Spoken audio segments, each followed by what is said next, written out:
Yes, hello everybody, and welcome to another edition of Full Course Yellow in Pit Lane's Wednesday night get together. Bit of a chat about the week in motorsport and other things as well as that may amuse us over the course of the evening. As you can see, joining us tonight, we've got Pete, we've got Stuart, we've got Mark as well. So we've got plenty there. We'll unmute both Stuart and Mark, because I muted them as they came in. Pete muted himself, so he can unmute himself as well. It's probably a dangerous idea at the best of times. Yeah, so anyway, and by the But I way, have no idea if this thing's loud enough, by the way. I was just about to say you are very, very hot at the moment in terms of audio.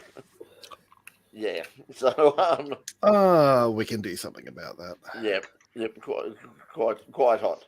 Okay, Is that a little bit so better? that's a bit, perhaps a little bit too much, but anyway, we'll figure it out over the course of the day. Let's bring up some bring up some headlines as well. We've got a bit to talk about today. Where are we? There we go. And Stuart is eating again, so there you go. So he's that's going At to least make he muted himself before chowing down. yeah. That's the main. That has That's the little main baby thing. pancakes. Little baby. Oh, that's cruel. That's cruel. I mean, they barely had chance to live. Okay, well, yes, coming up on In Pit Lane tomorrow night, we're going out over your side of town, Stuart. This weekend, circuit racing, Motorsport Australia sanctioned circuit racing coming back to Calder Park. The Victorian State Circuit Racing Championship is happening this weekend, and this week on the program we've got Paul Ziddy from the Victorian Circuit Racing Championships. He's the current president of that organisation, coming on to talk about the return of CAMS or Motorsport Australia circuit racing to Calder Park for the first time in around 15 years. So we talk a bit about that, some of the memories of Calder Park, and also some of the challenges that the state series is going through at the moment in terms of getting the sort of fields that they used to get, and the current economic situation, and a few other things. Also tomorrow night we've got our musical guest, Brianne Peters. If you've watched the show regularly, Brianne's joined us a couple of times, and she's a great person, great friend of the show, and just incredibly talented. And we had a lot of fun last night, didn't we, Pete? Pete was there, of course, and yeah, it was she was wonderful again, wasn't she? She was. Yep. Yeah, so thank you to Brown. So you can see her too. You can see her tomorrow night performing with her band, and they were extremely very good as well. Jimmy saying eating is great on live TV. It's like an ad for food. Unfortunately, welcome. If we could get paid for it, it's like that would be the that'd be the good thing if we could get Stuart's dinner tonight has been provided by the Golden Pagoda Restaurant of. I want to get into that Dessert Masters thing. Dessert Masters. I don't know. Yeah, I think I'd be leaving that alone. G'day, Mark. How are you? Mark Goldsmith joining us again.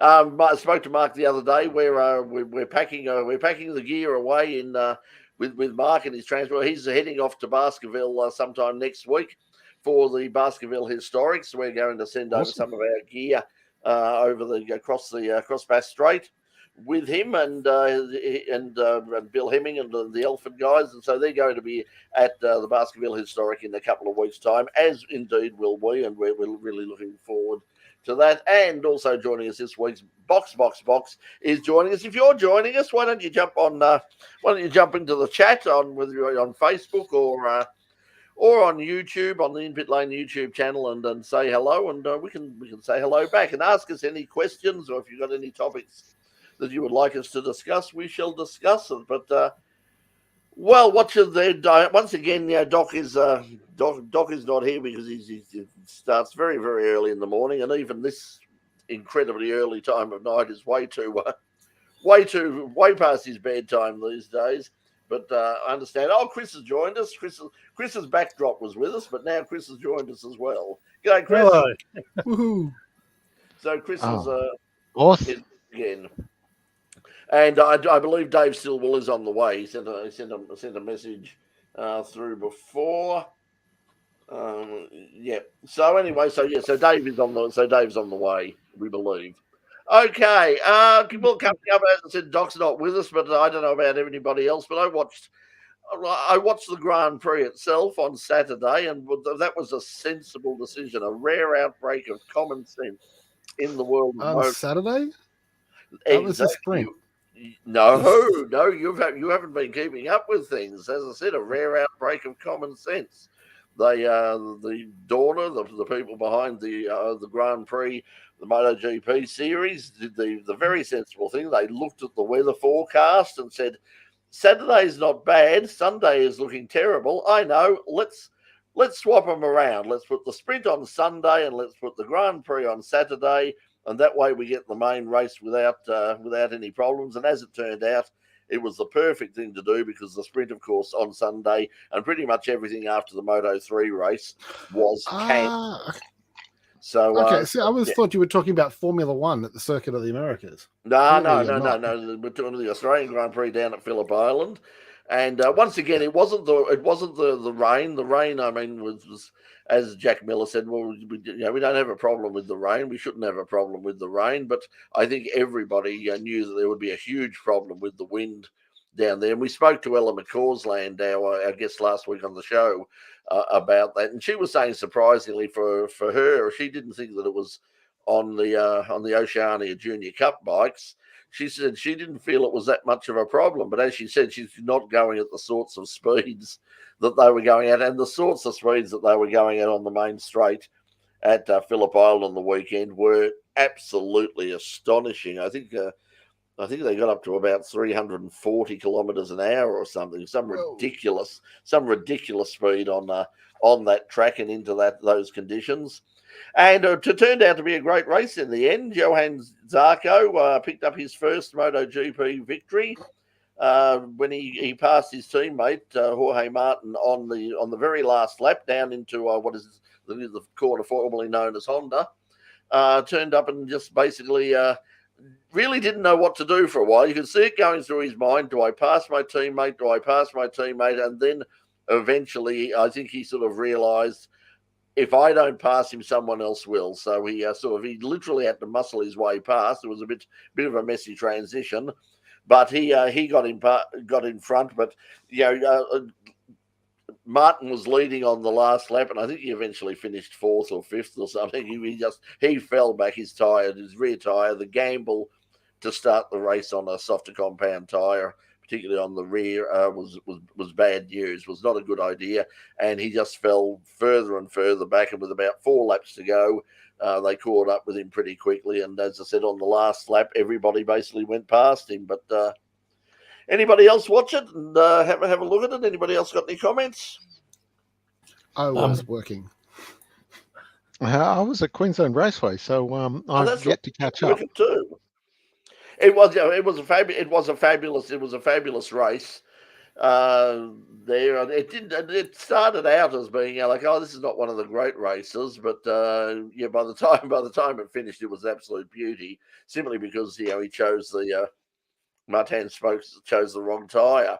But as I said, common sense. The good thing about it was they made the decision, and of course everyone threw up their hands in horror and said, we booked only for Sunday, and what about the people who booked for Saturday?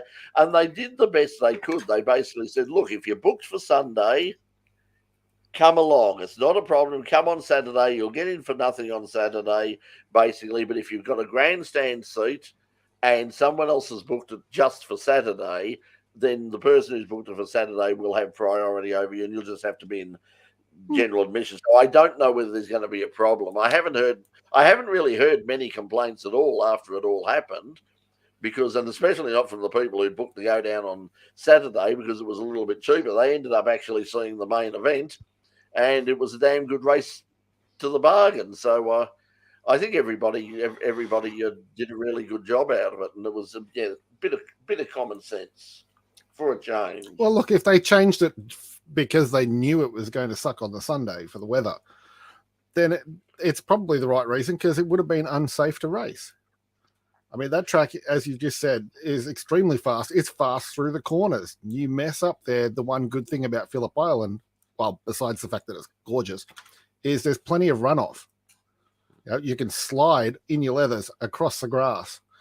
A lot of other places, it would be straight into a wall or across a gravel trap. Yeah, I think that once again it was the wind that really sort of that got people. But I think it was, I just think it was, as I said, a rare outbreak of common sense, and also in the sport. And I heard someone say on the radio, and it's very true that there are other sports, and you're thinking of something like cricket, for instance, where we've seen on so many occasions where you'll have a sort of a day-night match at the MCG, an international day-night match for some reason. And they'll say, oh yes, a fabulous day. It's going to be 32 degrees all day, and then storms mid-afternoon.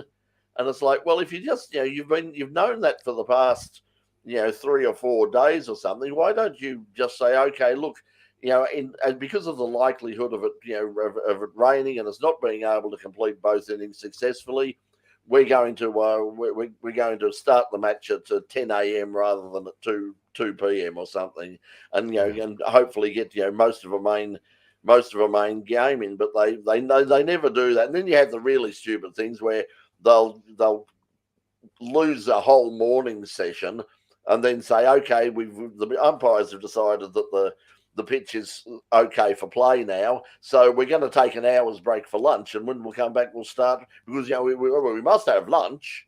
And it's like, you haven't even started the bloody game yet. Why do you need to go to lunch? Why do you need an hour off? Yeah. Yeah, so I mean that's that they do that all the time. It's really annoying. I know Jim Maxwell on the ABC constantly complains about it, and so he should, because it is a bit of a disgrace. And the Dorna people did a really great job, and they've got a good reputation for doing that sort of thing. This is interesting. Box saying poor telecast by Channel 10. Doc was furious last night when he came to our pre-production meeting at the Central Lion at 5 o'clock. We the first thing he said was bloody Channel 10. I mean, he was just, and he said exactly the same thing. He said it really was. It was like they almost really couldn't care less about the race that was happening there in the event. All they wanted to talk about was other programs and soccer and all the rest of it. So did you see that, Pete?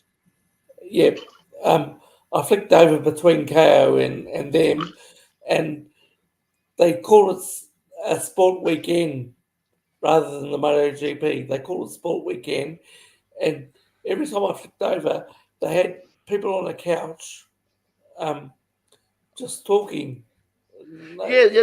Doc was saying that as well, because I didn't see any of it. I just watched it. I just watched KO, which of course has the Foxtel the coverage, and it was all Grand Prix, and it was all sort of Moto 3 and Oceania Cup and all the rest of it. So they covered pretty much everything. For the bit that I saw, I mean, because I had to go out in the morning, but I made sure that I got home in time for the main event, and the quality, the telecast was the regular international feed and the international commentators, so it was fine. But that's what Doc was saying. He said they were obviously doing it from a studio, and I don't know. He said that he had the impression that they weren't even down at the track. It didn't seem like that. Yeah, it didn't seem like that.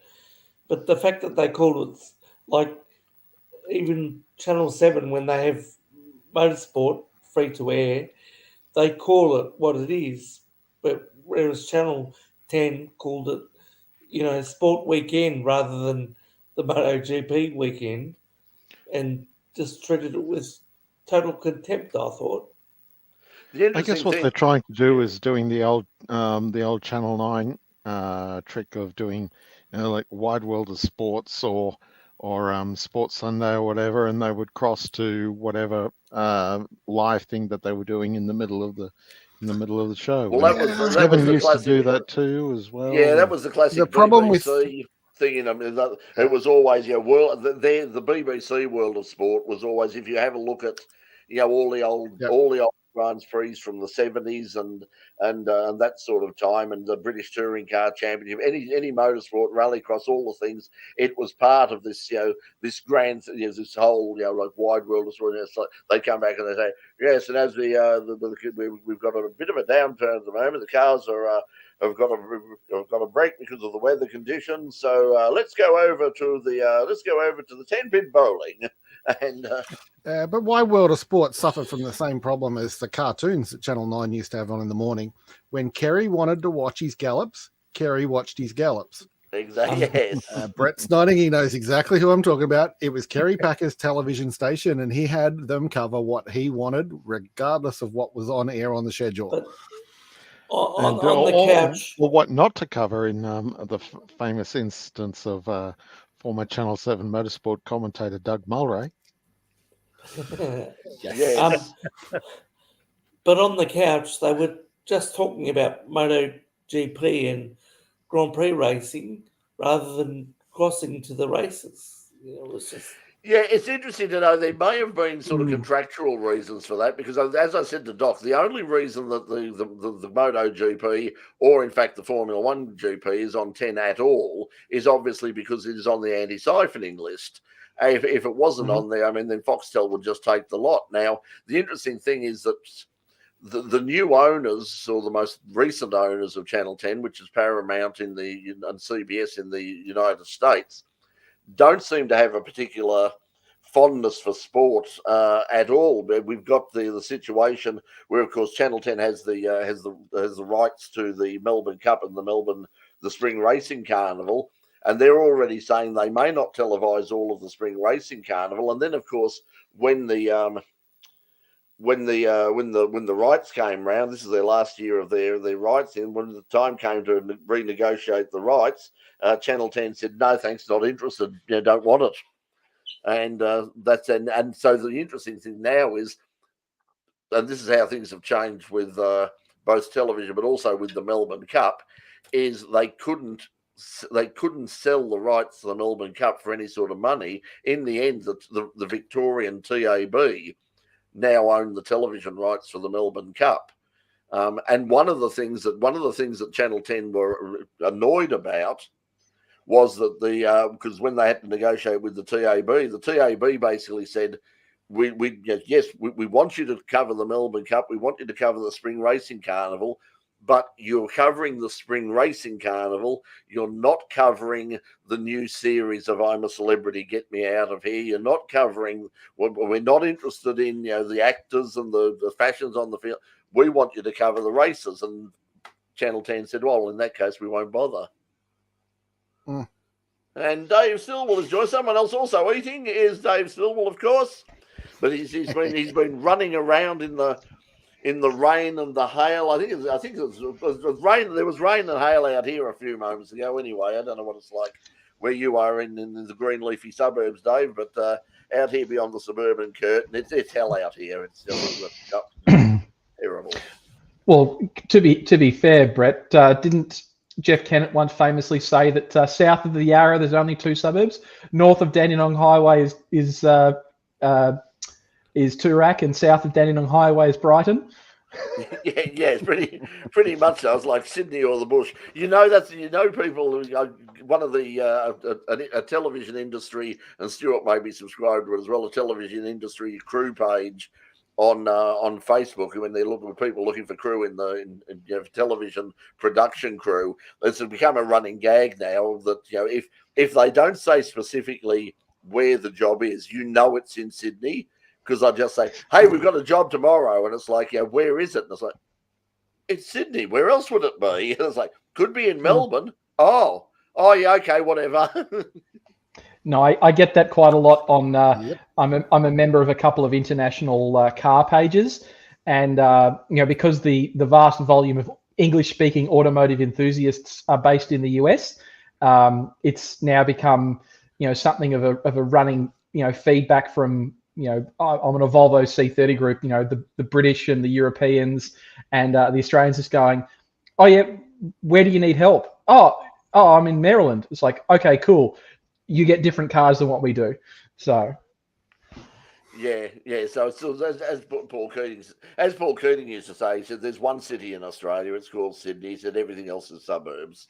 So.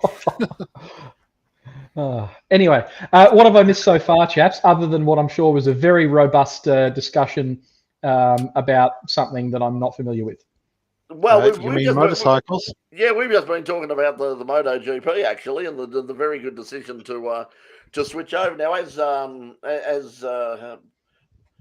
Paul is saying, the round this coming weekend, the bikes are back. It's really interesting scheduling because I thought people had got it wrong because when Ella was on the program, sort of saying, "Oh, we're there, this week," and then he said last week that they're in action again this week. It was like 1 week after the other, but that'll be a really good round. Once again, the weather's going to get in the road because I just had a look at the forecast. Sunday's not too bad. Sunday's looking not half bad, but there's certainly rain Friday and I think quite a bit of rain on Saturday. But the Australian Superbikes, all of it'll look absolutely deserted in the place because I imagine that most of the infrastructure is going to be still in place.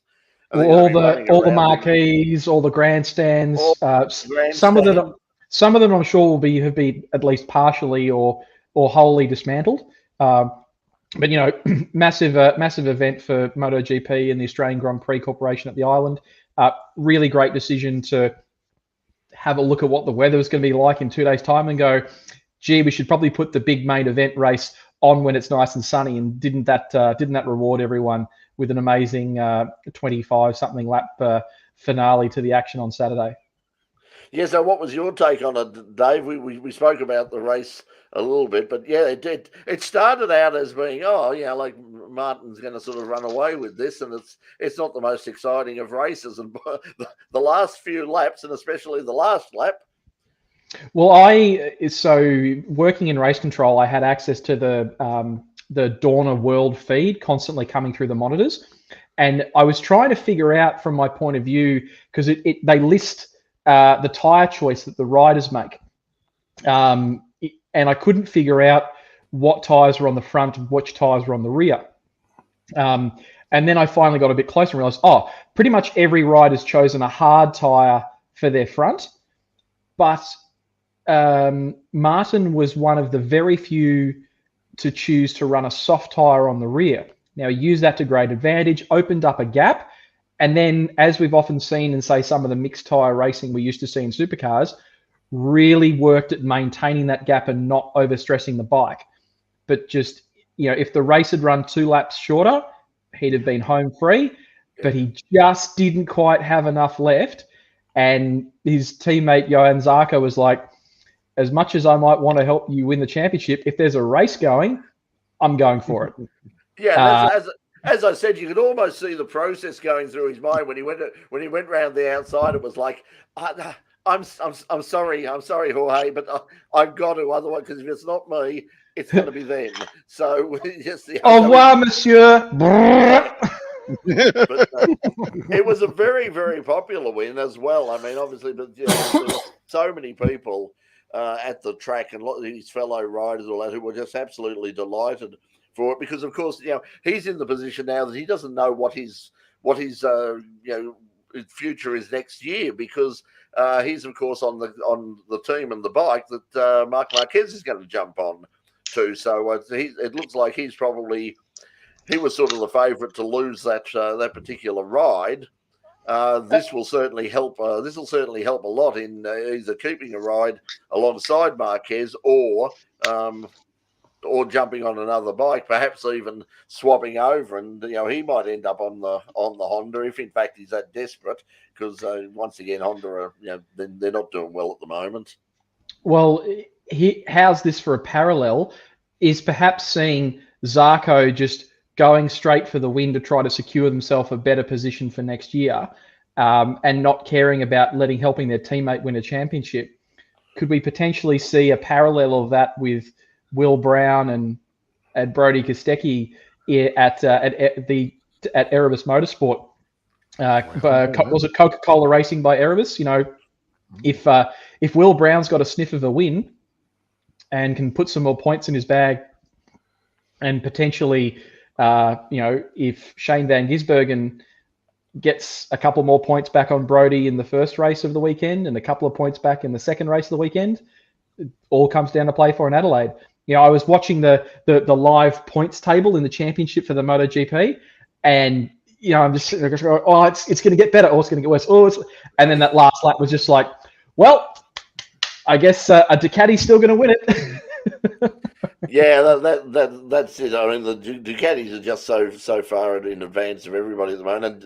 And the interesting thing was, I mean, you probably, because you were busy, well, you may not have heard the commentary that was coming through the world feed. But once again, everybody raving about, despite the weather and all the rest of it, everybody involved raving about the circuit. The commentators from the Dorna feed just saying, what a race, what a track, what an amazing place to come to. So it's a real boost. I saw some people online later going, they need to move it away, they need to take it to the bend, and and all the rest of it. And why would you even think of doing that when you've got such an incredible track? And even when Zarco was talking, he was sort of saying, I'm obviously really glad to have won my first MotoGP. He said, but the fact is I've won it here. It meant a lot to him. So the riders really rate the circuit as well. And on the Friday, the geese played a part because they red flagged it for geese crossing it.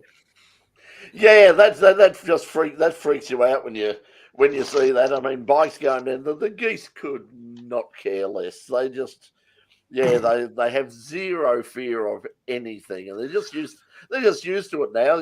Yes, there's going to be bikes, and it's probably they'll go around us, whatever. We're going across the track. No, you're not going to stop us. You go around us. This is our track. It's fortunate a lot of way at Phillip Island. Would that be the equivalent of a Formula One driver winning their first race at Spa or Imola? I'd suggest Monza, because that's because Temple Monza, of Speed. Well, yes, but also because it's a great circuit for these slipstreaming battles. That is so much a part of the Phillip Island experience, and it's that similar high speed and corner flowing corners. I mean, it's a different combination of corners, obviously, but that we get those long blasts down the straight to the finish each time on these. I think we said it last week in terms of like racing in the Junior Oceania or the Oceania Junior Cup, and also fantastic racing. Yeah, fantastic. So congratulations, our guest last week for Ella McCausland. She did a great job over the course of the weekend. Came through had a bit of a tough qualifying session and came back. Finished, I think, worked her way up into the top 10. And once again, I mean, it was just a wall of bikes, heading across the finish line after some great slipstreams. And when I think back of all the great races I've seen live over the years, so many of them have been at Phillip Island. I mean, the improved production race at the state, that I think it was at Isle of Magic years ago with Leanne Tander and Ben Schutz, a couple of fabulous race there. A Formula V Nationals, which was absolutely insane. When I think we counted like 8 cars, basically all in contention on the last lap, and they all crossed the line within less than half a second of each other. It's a great track. It is a great track, and we're very, very lucky to have it. Would we consider that?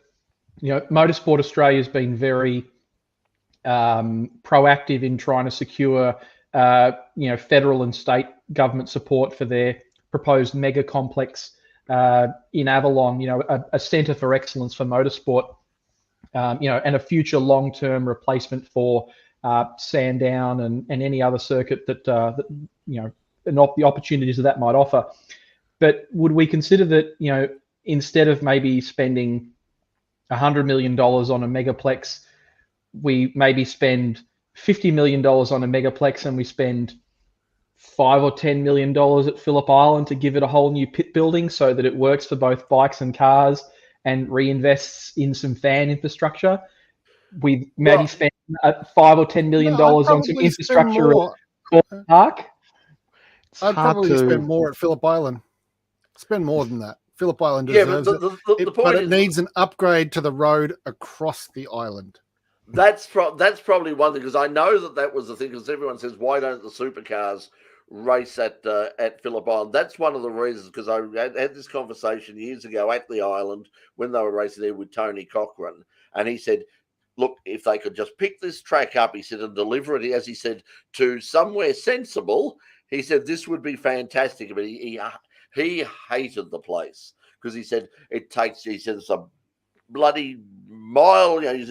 He said to get the so-called VIPs in and all the rest of it. He said you got to fly people in. He said because they won't drive on that bloody going through whoop and on that rotten damn road, and they're queuing up for hours to get out of the place to get across that bloody narrow gutted bridge. And I know they try. Lovely town on the other side of the island's got a pier. Put a ferry in. That I don't think that would help. With the VIP situation. No, that's the thing. You're never going using it. But the other problem, I mean, that they've got at Phillip Island, and we have it every time when we were down. And like when we had the sponsorship from Ramada Resort, it was fantastic. It was never a problem. We could just go down there, and we had a 3-bedroom villa. I mean, Stuart, you were down on a number of occasions. It was a fantastic deal. What was it called originally? The Eco Resort? The Eco Resort, yeah, that was when it was. We outlasted that sponsorship. Outlasted a lot of changes of ownership and management and all the rest of it. And unfortunately, like the current owners, decided that hang on, we're not sure about this, but when we could go down there, but it was accommodation is the massive problem down there.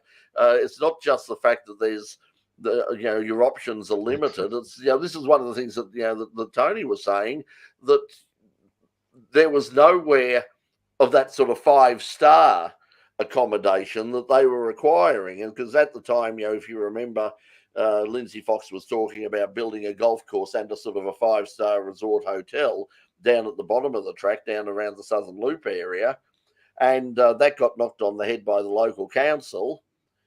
And that was pretty much the end of Phillip Island as far as supercars were concerned, because they just said, look, people are coming down there. So we got people bloody in motorhomes and bloody staying in Dandenong and God knows in order to get, because that was as close as they could get, and there was certainly no 5-star accommodation in Dandenong, that's for sure. So I don't know. It's unfortunate that it is in a very difficult position from that. So it's a fabulous circuit, but they just don't have the infrastructure. But it would be much better instead of spending all that money on Avalon, because the problem is what we have at the moment. Like, okay, we've got Phillip Island, we've got Winton. As you say, Dave, they spent some money at Calder Park. But what they've got to have at Calder Park, and we'll get onto this now, is because it's also happening on the weekend, the opening meeting of the Dragway at the Bend, the new dedicated drag strip out at Tailem Bend, or Shell V Motorsport Park, as I think it is now. There you go, Pete Adderton. I mentioned the name of the sponsor. There you go. There's a tick. But we had the they were hit by the weather as well. They had some really big problems with dust and wind on the Saturday. It was still very dusty and windy on Sunday, but they eventually got most of the action through, and the response was fantastic as expected. Huge crowd, lots of teething problems, but everybody just saying, "Wow, what a change this is going to make to Australian drag racing," and it looked $1 million on television. So, and that's what we don't have in Melbourne. Now we've got drag racing around Australia is covered now. I mean, in terms, you've got the Perth Motorplex, you've got Dragway at the Bend, you've got the Sydney Dragway, you've got Willowbank, which is about to reopen after some major renovations there as well. Hidden Valley? You've got Hidden Valley as well. So even Darwin is covered. But in Melbourne, we got nothing, and I don't think they even have a drag strip in Tasmania anymore. They just have Tarmac Raceway down in Tassie, but I don't think they've got anything at all there now. So so that's a shame. The nearest thing to Melbourne is Heathcote, isn't it? Heathcote is, and that's once again, they've got the Phillip Island problem. There's nothing wrong with the track. In fact, it's a really, in terms of the surface and the preparation, it's fantastic. But the infrastructure, of getting, it's a very, very narrow road, and you're trying to bring in these huge transporters, and some of them are B doubles now, and you're trying to bring these bloody things in on this, narrow gutted road with, bloody great big potholes at the side. It's about, I can barely, it was hard enough to sort of, had to concentrate driving Getsy down there, let alone a bloody B double or something. That is something they absolutely did right with Tailem Bend. It is right on the freeway. There are major entrances because they've got filling stations right there for the guy who owns the place. Right, and it's the access in and out is just so ridiculously easy. Well, it wasn't. They had such a crowd. It wasn't ridiculously easy on the weekend because there was one of the problems they had with people getting out of the. But then they did have, I think it was over on race on the Sunday. They had over 20,000. Yep. Turn up. They had 35,000 for the 2 days. The place looked pretty much packed, especially the grandstands. And that was one of the problems because they didn't have anywhere near enough parking. They didn't have anywhere near enough food vendor areas open. There were people, somebody said, look, we were waiting in line for food for almost an hour and a half. We were desperately, and in the end, a few people just said, we just said, the kids were whinging and saying, Dad, I'm hungry. And I was, all right, come on, we'll go home. So they'll sort that out. I mean, it was the first major meeting. And hopefully they'll get that sorted out. But yeah, fabulous thing. A few incidents along the way. Our mate Kenny Stewart was very lucky. He had the car in front of him cross because of the wind. The track was very dusty, particularly at one particular point, and a few cars got sideways, and there were a couple of crashes, and a few people going off. Apparently it's a really long braking area there. But nonetheless, there were more people went into the kiddie litter than I've seen for a long, long time. So I don't know what the reason was. Perhaps it's had something to do with the wind. But that was a great thing. So congratulations to everybody concerned. But once again, we've got nothing in Melbourne to do that. We're still going to be. I mean, what was all this talk about when Avalon was announced? I said, I'll be open by 2027. Can't see that happening. Yeah, so Paul's saying the bend. Yeah, Paul's saying the bend only has a 2-lane road in and out until you get to Tailem Bend itself. So it's Phillip Island all over again. I think probably the good thing is they don't have to build a bridge. If they want to sort of make some modifications, if they want to fix that up, it's not going to be the major investment that but it is. It is trying to attract a crowd from Adelaide, and when they said, Malala's over 45 minutes from the city centre, it's miles away. They might not have to build a bridge, but you've still got to get the people from Adelaide over it. And people don't go to Malala now. So. Yeah, well, that's the problem because as Dave said, I mean, I've heard it all the time. First time I went to the Grand Prix, I wanted to go up to the old days. I wanted to go up to Birdswood for the.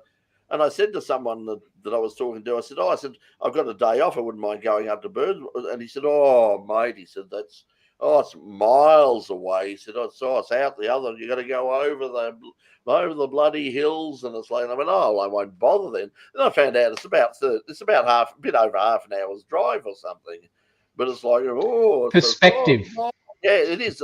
It really is. And last time I was there for the historics at Malala. I was staying in Adelaide, and the people in the hotel were horrified that I was getting up every morning and driving all the way out. Why didn't you stay somewhere closer? I mean, it's miles away. I mean, it was 30 minutes. But anyway, that's different. Hang on. 30 minutes. 30 minutes is here to Calder Park because you got to go around some of the houses. Right, and I'm on the same side of the city as Calder Park. City, yeah. Paul's saying you do hit a bottle going back with a 2-lane bridge on the highway to cross the River Murray. I'd almost have to disagree with that. I've been up and down the National Route 8 quite a number of times, and when you consider how well spaced out the traffic is when it's 2 lanes going in each direction. when it narrows down to that, yes, it's 80 kilometers an hour, and yes, it's only one lane each way, but it's pretty well maintained. There's no other choke points. It opens up well on the other side, and it's such a vast chasm of the Murray River valley, that section between the two cliffs on either side of the Murray at Murray Bridge. It would be a massive infrastructure project to try to duplicate that bridge, and I really don't see that offering much in the way of any improvement to the traffic flow, particularly if you have an event where you stagger out the final events of the day, so you don't end up with, everyone's there for the last event, on the Saturday or the Sunday night, and then everyone goes home all at once. Whereas, what we saw with the recent Shannon's Trophy series there, they had the racing on the Saturday, they had the round of the Australian Rally Championship going on. There would be the opportunity in the future to have some drag racing on at the Bend. You could have this, traffic staging in and out and phasing in and out. I don't see it as being as much of an issue as Phillip Island. The Phillip Island, traffic situation is compounded by the fact that it is predominantly dual carriageway now from Melbourne right up until you get to the dividing point just north of Anderson, and it drops down to single carriageway. And then, of course, you're in residential areas where there's really there's not a lot of energy or welcomeness to duplicating a lot of that road through a lot of those residential communities, particularly San Remo, and along the narrow spine of the island between sort of Smith's Beach and Newhaven. It wouldn't be easier to be a major, and I imagine there'd be a lot of complaints from locals in terms of, especially that area. It's not so much, as you say, it's not the bridges really that problem. It is the fact that you've got sort of that road from San Remo through until the turn off on the Bass Highway, that you can there'd be very little you can do, I think, to sort of make that any more accessible. But if you had like more decent places to stay down there, that might alleviate that problem. But I don't think I don't think it's a problem. I don't think we're going to see supercars down there anytime soon. So and apart from the Grand Prix and the World Superbikes, the good thing about both of those events is such a huge percentage of the crowd are turning up on bikes, so that makes the traffic a lot lighter as well, because they're going sort of but there's much more efficient use of the amount of road they've got. It's much more efficient. I would posit that a reasonable compromise would be effectively a permanent widening of the outbound section of the road between the circuit and the bridge. Basically make it 2 lanes the whole way, so that we don't have this blue line in operation, blue line not in operation. Give it plenty of space. Just widen it. You don't have to widen it on the side of the road that is predominantly impacted or would predominantly impact on residents. It would alleviate any turning traffic, turning right from the right hand of the 2 outbound lanes. And then you'd basically just end up in a situation, where you'd basically have to do a blue line in operation on the San Remo bridge itself. Because at the moment it's one very wide lane on the outbound side and one fairly narrow lane on the inbound to the island side. And from then on through San Remo, past the Silverwater Resort, all the way back to Anderson, you could quite easily make that 2 lanes all the way back to the dual carriageway on the M420. So, but anyway, let's that was the Grand Prix, and coming up this week is the Australian Superbikes. So that will be that'll be a good one. Also up at Winton this week, and Mark, this is something that you've had experience with recently. We've got an XL Enduro coming up this week awesome. at Winton. Great fun. You had some XL racing on the weekend where you were, and apparently it was interesting, to say the least. Well, yeah. Well, that's it. We had the series finale. When your voice goes an octave up as you start speaking, we have to worry about what the news is you're going to have to deliver to us. Well, no. It was great fun. well, it was the series finale for the Queensland Raceway-based XL series, and it was fairly tight points battle heading into it, and certainly right up until we did have a couple of rollovers. And mind you, the nasty rollover was actually a single car operation. It was just unfortunate that it wasn't an assisted takeoff. If you get my meaning, and so while the particular car looks a little bit messed up, there was not a great, but there was, however, a last lap incident on the first race where the series points leader got turned around, and with 3 corners to go, and there was just race 2 effectively got cancelled while the riot act was read.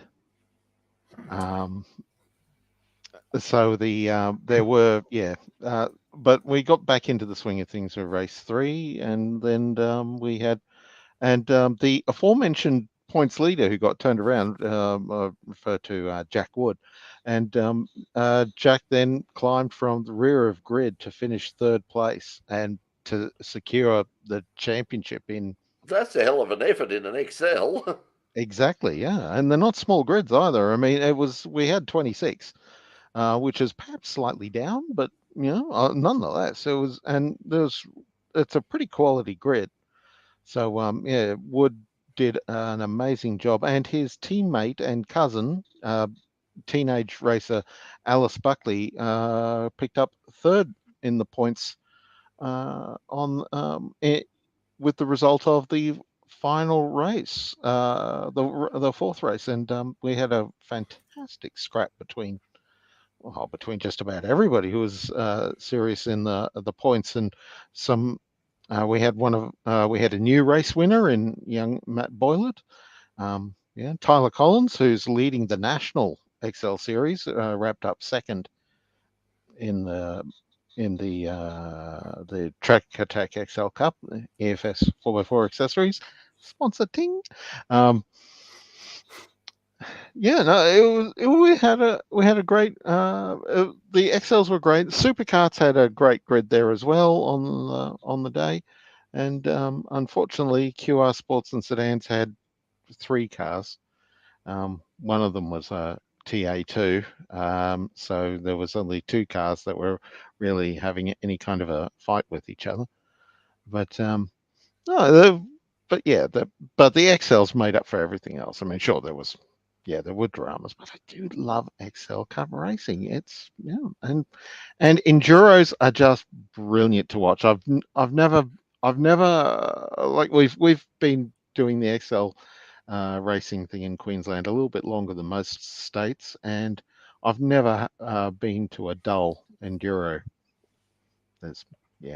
So if you're headed to Winton this weekend for the long race there, you're in for a treat. Yeah, I was certainly looking at the possibility of going up there. Unfortunately, I'm probably not going to be in a fit condition on Sunday because Saturday night is the Australian Community Television Awards, the Antenna Awards, for which In Pit Lane has been nominated, and for which there is, quote, an after party included as part of the nomination. All nominees are invited to the after party, and the after party has a tab. So I don't think I'm going to be in any condition to be driving up to Winton at some ungodly hour of the morning. I may well be awake, but I'm not going to be in any condition to be driving up to Winton, that's for sure. Well, no matter which way the results go on there. But also, Mark, you've got the action. Are you heading down to the Gold Coast for this weekend, or are you watching it on television like the rest of us? I will be watching on television. Unfortunately, I'm relatively new at my current workplace, so I don't have the time built up to take time off. Because if I want to go, I want to be there for the entire meeting, not just Saturday and Sunday. So It's going to be wet on Friday, apparently. So the yes, I hear this. So yeah, the debut of the Mustangs with the new aero kit will be perhaps it's hardly the sort of track that they're going to. You would imagine they're going to get the sort of benefits they were hoping to get at Bathurst. I mean, it's probably it may well be too little, too late. They're certainly pushing that idea and saying, well, yes, okay, thank you very much, but if you could have done this perhaps 1 or 2 meetings ago, life might have been a bit happier for a few of us. But well, those big long straights at Sandown and Bathurst, yeah. Yeah, so they've probably got, and now they've got they've got this race, then they go to Adelaide, which will be once again sort of another place where it's probably we're not going to see the full benefit. And then of course next year, if things go according to plan, we might finally have the contribution of some independent wind tunnel testing, which for God's sake, why didn't they do that at the start? But anyway. They are going to send a Camaro and a Mustang supercar over there. They're going to put them in a wind tunnel and get some results so they can get some actual figures to back up what they're saying, and that will take the argument out of it as well. Because if the independent people say no, look, the drag is, we've got the drags basically the same, we've got the downforce basically the same. It's all they won't be able to argue. Then they can't sort of say, oh no, we're getting a bad deal. Then it'll come down to sort of balancing the different performance of the engines. But at least at the moment, they say that seems to be pretty good. But that's coming up. We are of course talking about the Boost Gold Coast 500 coming Boost up this Mobile. weekend. Boost Mobile. Boost Gold Mobile. Yes, sorry, Peter. Sorry, Peter Andon. If you are watching, we are very, very sorry. It's the Boost Mobile Gold Coast 500 on the weekend, and always a good meeting. As we said last week, it's something I haven't been up there since the Indy cars. I miss the Indy cars. If the Indy cars were still there, I'd have been up there in a flash. Now, when you say you haven't been there since the Indy cars were there, are you referring to the 2008 non-championship event where it was actually IndyCar there? Are you referring to the period before the split in the early 90s when there was IndyCars and then there was then we had what was kart that later became Champ Car? What sort of vintage are we talking about, Brett? What was your... The above, I missed the first one. Didn't go to the first one. I basically went pretty much every year after that, right until the last one. In 2008. Yeah, so that was the last time, and then of course, if you remember that they were because of the whole split and because of the reunification and all the rest of it with IRL, they of course cancelled that race, and we were going to have an A1 Grand Prix.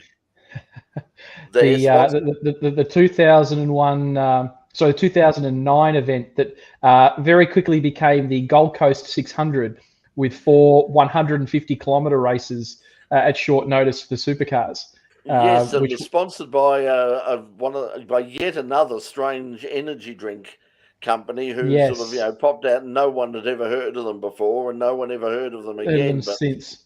But the good thing is, I have something for that. Okay, while Dave's going off to get his prop, Mark, hang on, Dave's back quickly. Dave? Oh right, you've got the book, yes. So we'll do, if we can do a quick book club segment. So this is the account of William Story and Rich Energy and their rapid appearance into the Formula One motorsport and sponsorship landscape in and around 2019. It's written by 2 journalists, Elizabeth Blackstock and Alanis King, who were journalists at Jalopnik and The Drive in and around that period. And they, from their writings, they were some of the few journalists who were like, okay, this is a fairly major sponsorship deal, but as far as we can tell, it's 3 guys in an office and they've got 5,000 quid in the bank. And I'm only, as you can see, I'm only about a third of the way through it. But it's one of those where, as you keep peeling back layers, it's just like, oh God, it can't get worse than this. Oh no, wait, it's even worse. Oh no, wait, it's even worse. It's a really engaging read. It's a good pickup, not only for someone who's an avid fan of Formula One or an avid fan of the commercial nature of global sport, but also for anyone who picks it up and wants a good read about just how far a good sales pitch and some nice flashy marketing can take you in a confidence job. It sets the background in terms of this isn't the first time we'd seen some shady deals in Formula One, so it talks about the background and history. Certainly not the last. And then it has, for those who are watching who are fans of the midweek motorsports show and the responsible adults, Eve Hewitt's deep dive financial investigations in Companies House into some of the Formula One dealings and the legal cases that go on. There is quite a lot of that in terms of understanding the company structures, the directors, some of the sports people involved. It's very engrossing. Unfortunately, it's not available at bookstores in Australia. You can order it direct from the US, but for the Australian marketplace, I did have to use that very large delivery company whose name I think is also part of one of the Fanatec GT World Challenge powered by something series. But yeah, shout out to Alanis King, Elizabeth Blackstock, and their really great read, Racing with Rich Energy, How a Rogue Sponsor Took Formula One for a Ride. And as I said, not the first time and definitely not the last. It's still happening. I forget the name of the people who had the A1GP thing. The thing is, I could find out if I went in and dived into because they got to the stage, if you remember, it was on again, off again, and it was like, no, it's going to happen. It's going to happen right until the last minute. It got to the stage, it was so close to happening that they actually produced merchandise for the event that never happened, and and I picked up at the local op shop a T-shirt for the event that I walked in, and there was this huge pile of T-shirts in the local salvos here at Hampton Park, and I took one there, and it's like such and such energy drink, A1 Gold Coast Grand Prix. And so I picked up one of those years ago because they made all the merchandise for an event that never ever happened. So I still got that somewhere in there, and I forget them. But the other thing was that it was a similar thing. The company that was sponsoring the event, or supposedly sponsoring, it turns out that they were actually based. Their head office was supposedly based in Dandenong South, which is just across the road from me. So I thought, when they said, when people started to question, the validity of this thing, I took a drive across the South Gibby Highway, just the other side into Abbott's Road, took a walk up and had a look at their registered office, and it was basically an empty office with an A4 bit of paper on the door saying registered office of such and such energy drink. I've found it. Thank you to the archives of motorsport.com. Here, this is a press release published 20th of June 2009. So this is before everything went downhill and A1GP collapsed in a heap. Super GP announces Nitro energy drink as new naming rights partner. The strength of Queensland's largest event, the Super GP, has again been proven with the announcement of a new 3-year naming rights partnership with Nitro Energy Drink today. Nitro Energy Drink is an Australian-owned product with its national headquarters based on the Gold Coast. The aim of Nitro Energy Drink is to build the name into a major national and international brand and view their naming rights partnership with one of the world's iconic motorsport events, the Nitro Super GP, as an important vehicle in this strategy. This year's 19th annual event, to be held from October 22 to 25 on the streets of the Gold Coast, will bring together the A1GP World Cup of Motorsport, powered by Ferrari, and the homegrown V8 Supercars Championship for the first time for 4 days and nights of action at what is one of the world's great sporting festivals. Nitro Energy Drink Joint Managing Director Matt Nielsen and Nitro Super GP Chairman Terry McEnroth officially confirmed the new partnership today. Quote, I am very pleased to welcome Nitro Energy Drink on board as the naming rights partner in what is the start of a new era for the event. end quote, said McEnroth. The new Super GP is considered one of the world's best street races, and to secure Nitro Energy Drink as the naming rights partner for a 3-year period further reinforces its strength and appeal. I believe the addition of a dynamic and proactive naming rights partner in Nitro Energy Drink and their ability to leverage the event on a national stage will provide enormous opportunities for both parties. Nitro Energy Drink Joint Managing Director Matt Nielsen said that Nitro Energy Drink looks to deliver that desired edge in daily life to both the elite athlete and the everyday Joe. Quote, I think, like the Nitro Super GP, our products are for everyone. And being a proud Queensland and Australia-based company, we have had our eye on a major event to be associated with for a long time. Is that like a managing director, upcoming brand version of Ever Since I Was a Small Boy? Yeah, I think so, but obviously, thankfully, it never happened. But we do know that the Boost Gold Coast is. No. I have to end on this. So, scanning forward for this opportunity, yada yada yada. The slogan we have associated with Nitro Energy Drinks is, and I quote, "Go hard or go home." And in a lot of respects, that's a perfect fit for one of the world's most exciting and entertainment-packed events, which really does test a fan's stamina. That will be made a little easier with a can of Nitro Energy Drink or two. It sounds like it's written by somebody who works in government. There's so much marketing spin in there that could be a press release for somebody standing for Now, putting aside all the hilarity and the fact that the circuit has shrunk in size from that 2009. It was originally 4.8 kilometers long. And it was incredibly hard on brakes, for both Indy cars and for supercars. This was one of the circuits where they regularly saw brake temperatures in excess of 1,000 degrees centigrade, which is just massive in any form of motorsport that runs steel brakes. I would argue that, the bullring nature of the shortened circuit, we cut out a lot of the long straights and the 90-degree corners. We kept a lot of the action zones, the turn 1, 2, 3 chicane, the beach chicane, that sort of staircase section in and around the apartment buildings, and then that very difficult, right, left, and the long sweeping left-hand corner to come onto the straight. They've kept all the party areas. They've kept all the great vistas of the beach. There is a bit of a groundswell of thoughts from the drivers that they would like to see the event go back to being an endurance event. I, for one, would certainly welcome bringing back the Enduro Cup. Certainly make the co-drivers, earn their salaries a little bit more. But what I'm really hoping we see at some point in the future is the mooted move to a night race.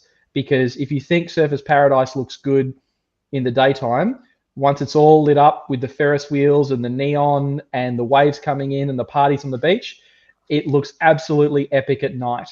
And these new Gen 3 cars look, pretty good in the day, but at night on a street track, I reckon it could be next level. Mark, it's either 1,000 degrees. The exhaust flames. Yes, race cars that shoot fire are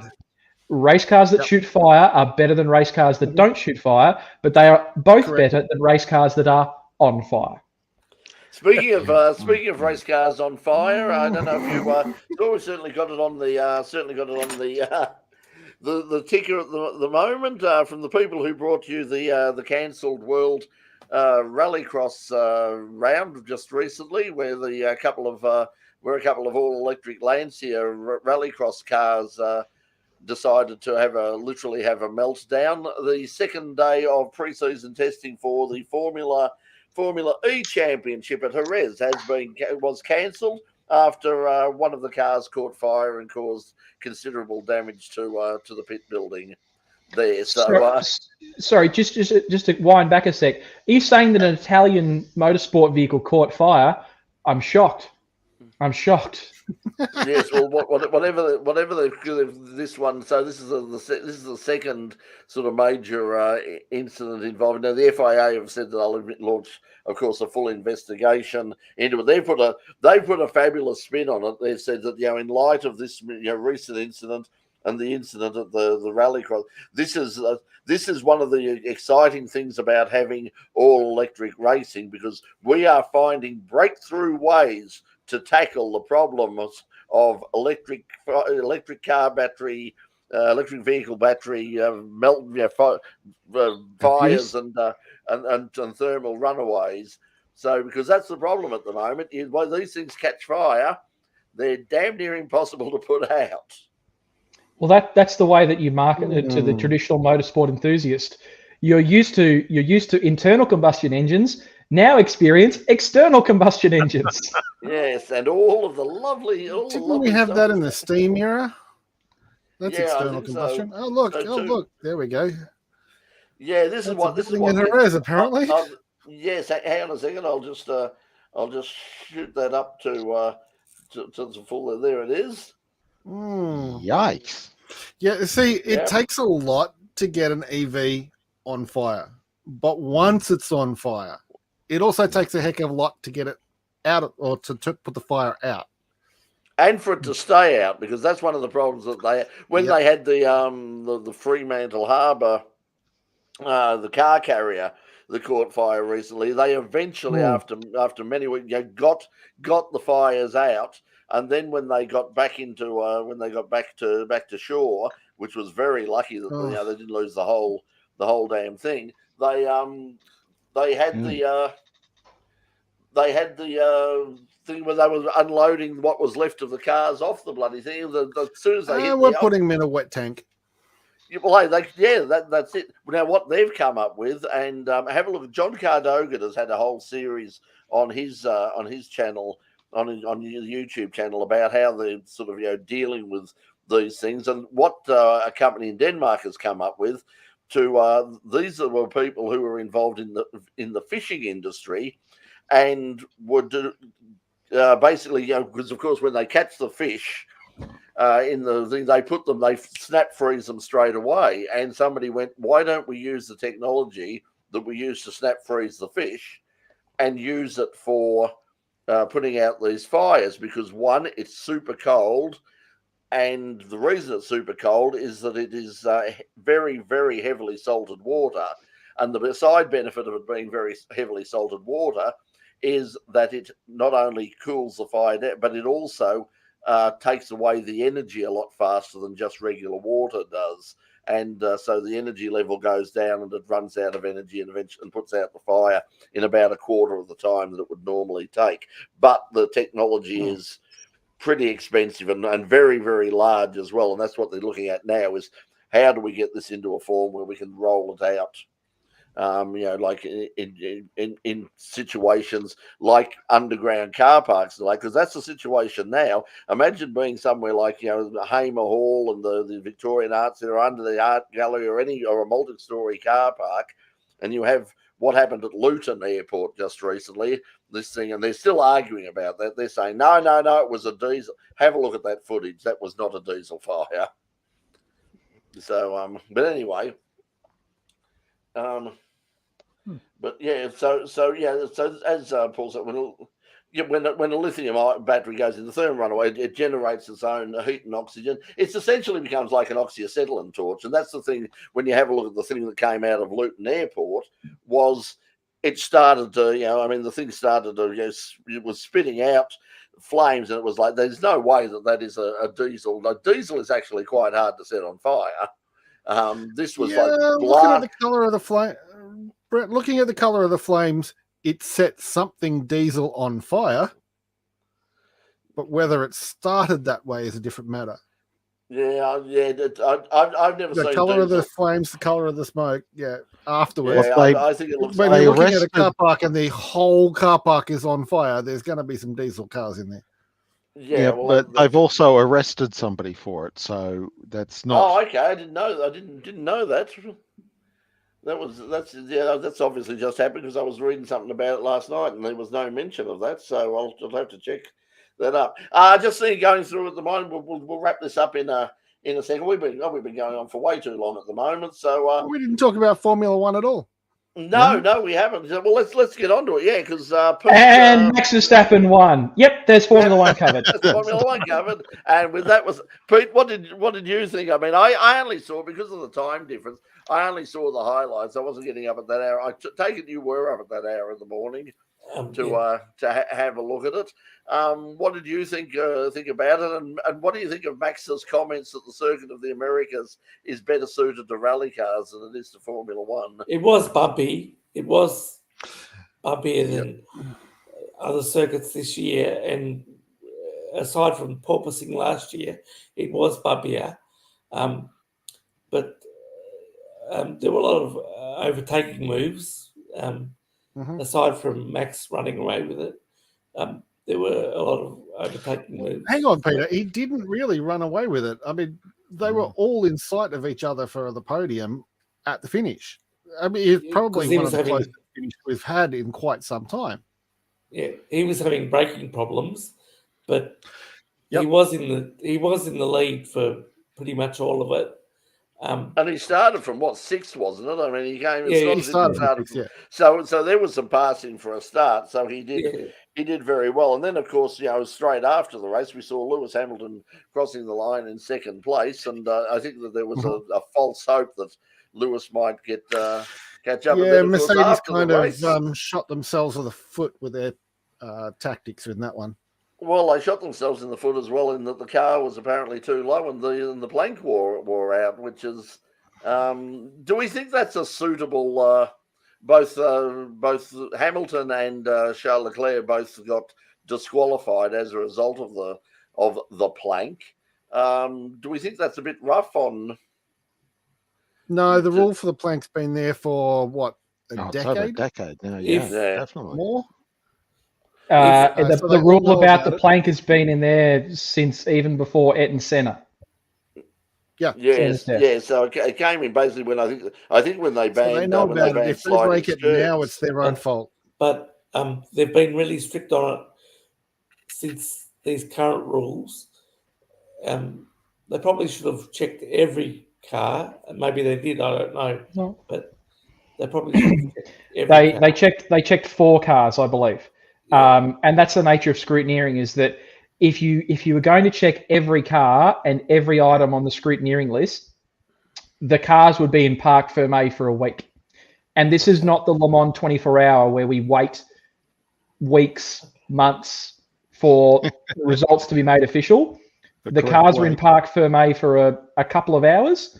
And, if the technical staff decide that they want to check other cars, they can.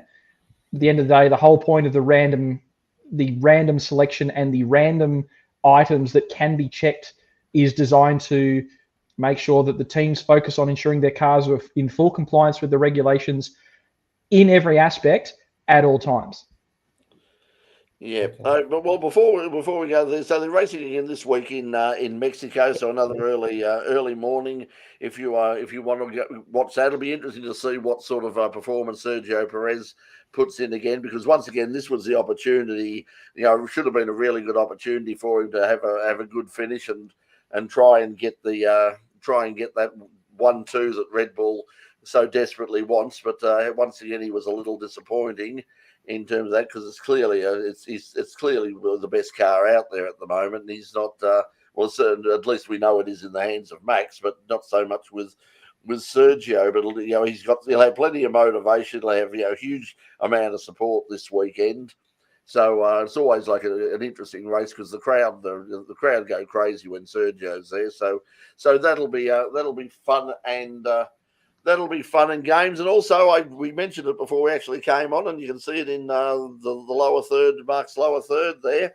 Congratulations to our mate James Allen. James has been on the program a couple of times now. Great a young Melbourne driver who won the European Le Mans Series Championship on the weekend at a very wet Portimao for the 4 hours of Portimao on the weekend. He and Alex Lynn and Kiffin Simpson finished second.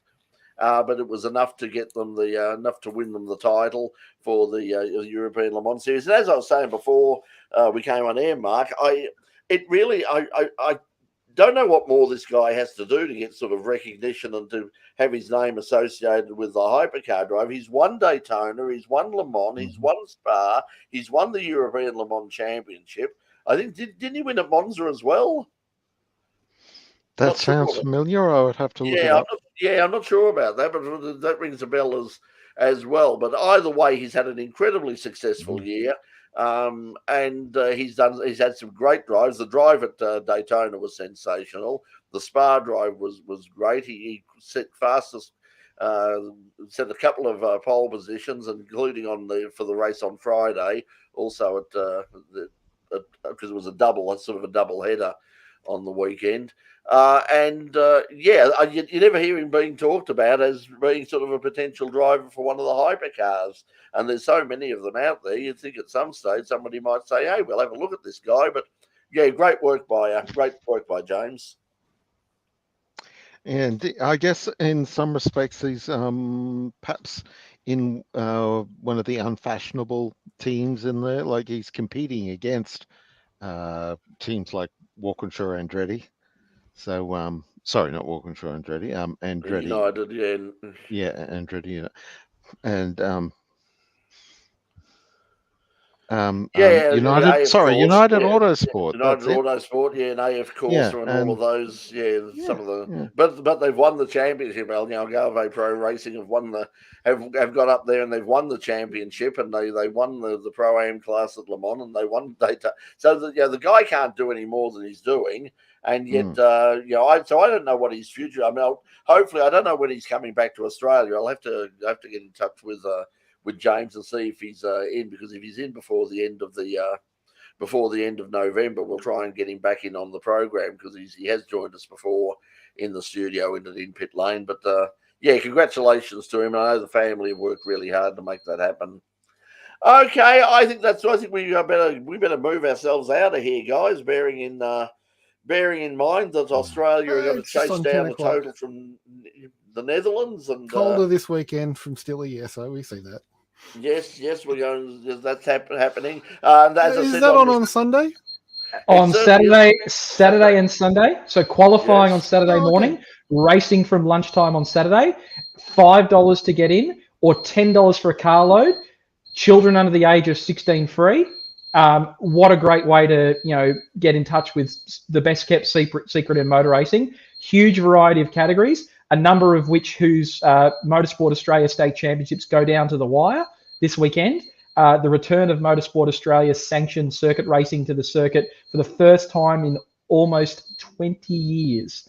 And what an event it shapes up to be. And of course, I'll be tuned in from race control at the Boost Mobile Gold Coast 500. Indeed, yes. So you're heading up there. It sounds like Stilly's dinner's ready. Yep. So that's all the buildings on fire. All the buildings on fire. Oh, good pot roast. Either way, it'll make for great television. Now, speaking of great television, you can watch the Antenna Award nominated in Pit Lane tomorrow night at 9:00 on Channel 31 here in Melbourne, with our special guest, speaking of Calder Park, Paul City from the Victorian State Circuit Racing Championship. We've also got news from DTM. That was a great race. We'll have a look at that. We've got NASCAR.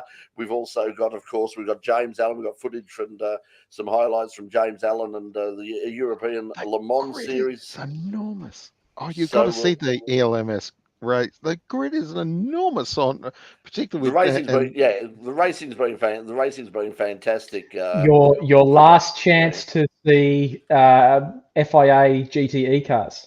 GTE, yes, the last appearance of them, but it looks like in terms of what's replacing them, I mean, which is the GT3 cars, basically. The Mercedes came out and said today they've now come out and admitted, yes, we would love to run in the WEC, and we would love to run at we'd love to run at the pinnacle of sports car racing. Who knew? Who knew? But the problem is, at the moment there's no room at the inn, because nine two-car teams. That's all there is. Nine two-car teams. There is, and they've announced the Lexus will be there because of the connection with Toyota. So Lexus are running there. It looks like at some stage that probably Acura will run there in one form or another, or Honda will run there with whatever is replacing their GT3 car, the NSX. They're apparently working on something at the moment.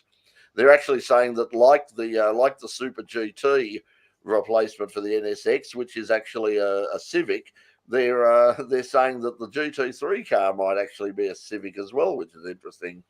So, but that's obviously still to come, and we'll have the new Corvette, we'll have the new Mustang. Boris said testing the Mustang in Europe at the moment, the veteran NASCAR driver, and you mentioned the Gold Coast, competed on the Gold Coast, I think with Paul Morris. They're a good friend of Paul Morris. I wouldn't call him a veteran NASCAR driver. He's a veteran sports car driver who did. He's a veteran road course ringer. Road ringer. Thank you very much. That's it. Yeah. Yeah. So he's over there. Apparently he got a phone call out of the blue from someone from Ford saying, "Hey, if you're not doing anything, could you fly across to Europe and test our new GT3 Mustang?" So he's over there. Who's going to say no to that? Exactly, that's what he said. He said, "Yeah, it was like, yeah, doesn't matter what I'm doing, I'm going." So yeah, he's over there. He's testing that now. So good luck to. That's with Proton, isn't it? Good luck to yes. Proton has been selected as Ford Performance's representative for the WEC. A shout out to Graham Goodwin and the team at Daily Sports Car. They've got a really good notebook article up detailing the Portimao